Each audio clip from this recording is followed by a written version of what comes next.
Hi everybody. So I just got stopped and searched by the police while I was wearing this. This is not real, obviously. This is makeup. I'm still a little shaken up. You can see I'm shaking here. But basically I was sitting in this exact, there's a mosquito in here. I was sitting in this exact spot, and every morning I sort of have a little routine as a content creator where I start the morning off. Sorry, hang on a minute. Okay, I got it. See that? I have a little routine as a content creator where I will start the morning off doing cameos, which are basically, and this is not supposed to be an advertisement, but you can get a personal video from me, and most of the time I wear this shirt. And I also have a huge butcher's knife that I'm not going to show in the video because I think it would get the video taken down, but it's sitting over there. So a lot of times what I'll do is I'll film the cameo like this, and I'll scream, and I'll be holding the butcher's knife, and I'll go like, happy birthday, Jamie, or whatever it is. So I do that pretty much every morning, and I get pretty into it, because you sort of I get in the zone, and then I just sort of forget what's going on around here. And a lot of people always ask me, do you ever get stopped, or have you ever had anybody ask you if you're okay, or call the cops or anything on you while you're filming in public? Because I do a lot of stuff in public.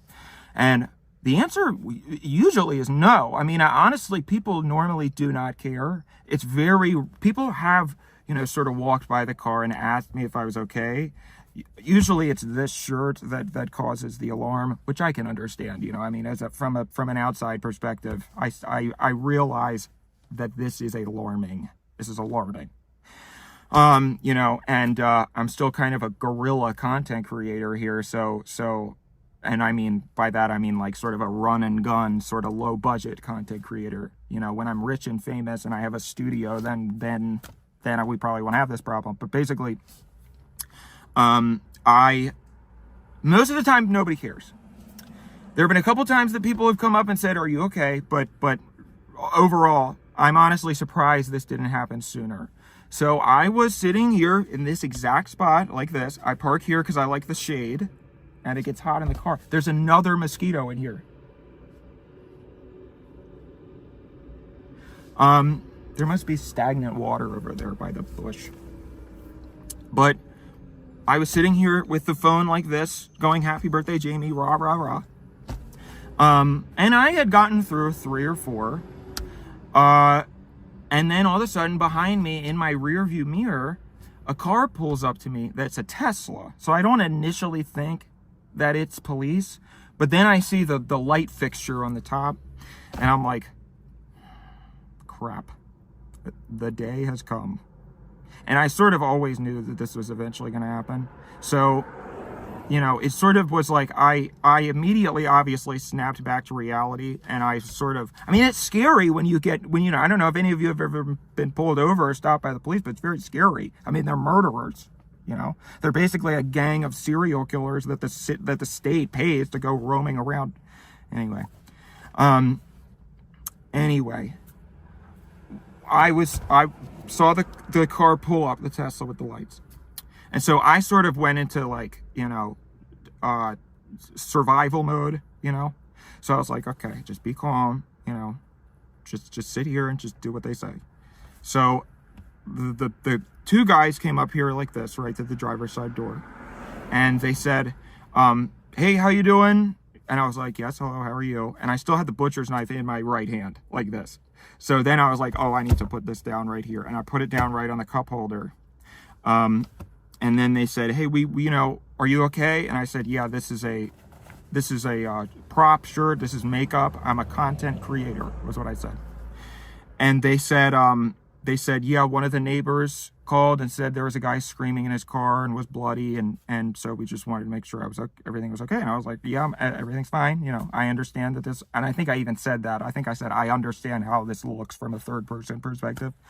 But I come here and film videos, And so he was like, do you mind stepping out of the car for me? Because that's a very big knife you have there. That's what he said.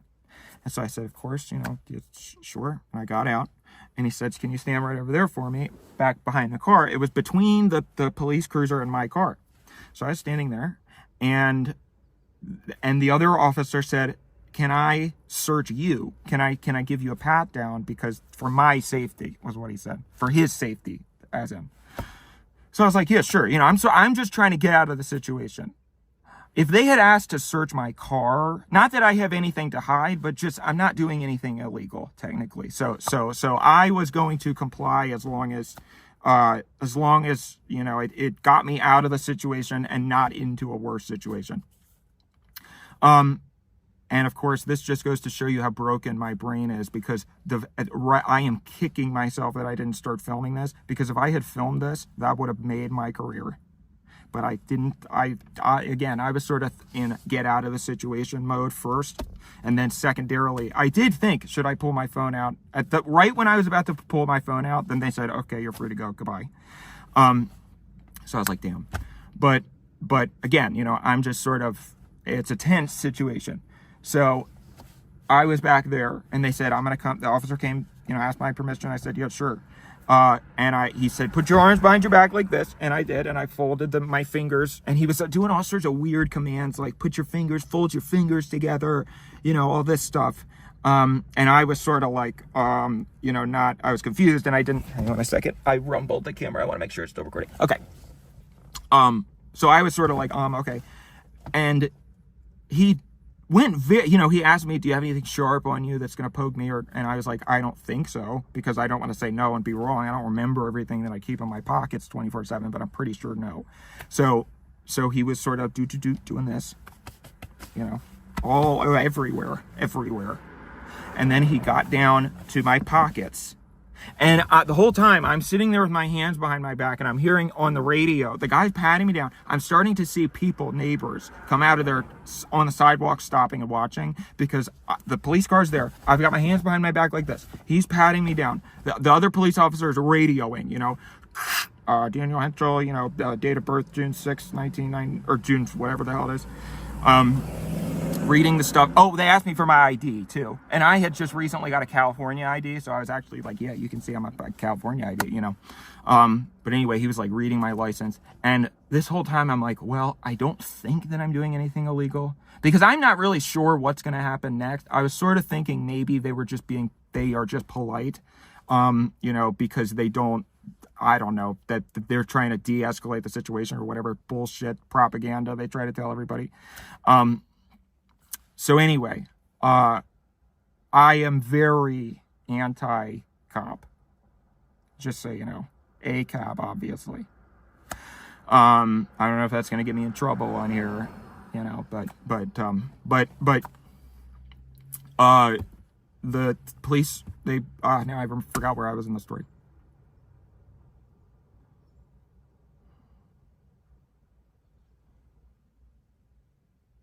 Oh, so once he got down to my pants, he started pulling the stuff out of my pockets and putting it on the roof of my car.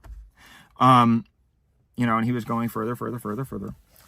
And then I heard the other cop say, just a quick pat down, dude, was what he said. And I was like, is he talking to me?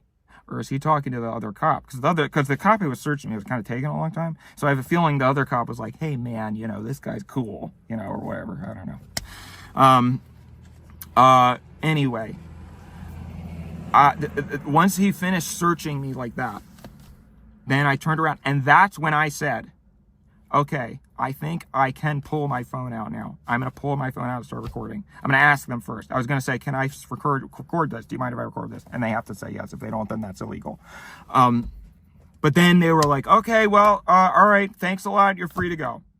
So I was like, okay, thanks. You know, yeah, and then they left. I got back in my car. They didn't even tell me to leave this area, and they shouldn't, because it's not illegal. I'm not doing anything wrong. I'm just sitting in my parked car on public property. So that's why I'm still sitting here, because I want whichever Karen called the cops on me. And I guess I get it. If you see a guy in his car looking like this, swinging a butcher's knife. It was quite a large knife. Like, he was right. I wish I could show it in the video, because but that would be bad with the fake shirt and the knife. But it was quite a big knife. So then as soon as they left, I was sitting here and I was like, you know, that's when I was like, damn it. Why didn't I record that? Damn it.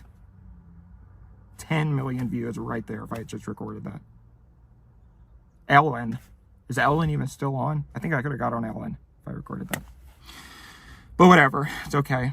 As a content creator, the biggest thing I always try to say is don't get hung up on any one. There's another mosquito in here. Third one.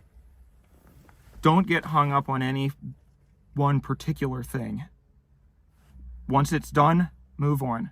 On to the next thing. So that's sort of the mindset. You can't, you know, you got to kill your darlings. Don't be too precious about any one particular thing. So anyway, that's my story. You know, it was, I'm glad that it could have been worse, could have been a lot worse. So overall, I made it up pretty good, you know.